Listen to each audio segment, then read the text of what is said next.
but I don't know if Carlos Beltran ever fully recovered from his first year as a Met. Now, think about it. He had a bad year. Okay, so did Lindor. In fact, Lindor probably had a worse first year than Carlos did, if you really want to break down the numbers. But Beltran had this strained relationship with Met fans. He didn't come out for that curtain call early in year two. And while I think Met fans ended up liking him, he was never beloved.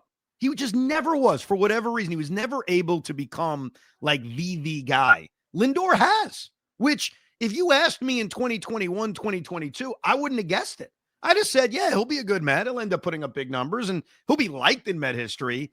I never knew if he would be able to get that kind of bond with Met fans that he's created. But Beltran to me is an interesting comp in that he had a very good career. He may end up in the Hall of Fame as a Met, as we've discussed, and yet he was never able to fully get that embrace from Met fans and recover from his first year here.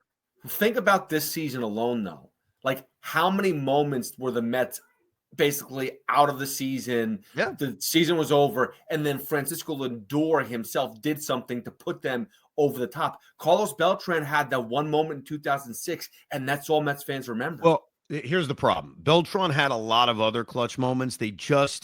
They weren't put on an exclamation point the way Lindor was, because when he has a clutch moment in 2007, which he did in September, they still choke to end the season, so nobody cares. When he hits a big home run in the final game at Chase Stadium, they still lose the game, so nobody cares. It would be the equivalent of Lindor hits that game-tying home run in Toronto to break up the no-hitter, and they lose in the bottom of the ninth anyway. Would anybody give a rat's ass? Or Lindor hits the home run in game 161, and then Diaz gives up a bomb to Travis d'Arnaud in the bottom of the ninth. Would anybody care?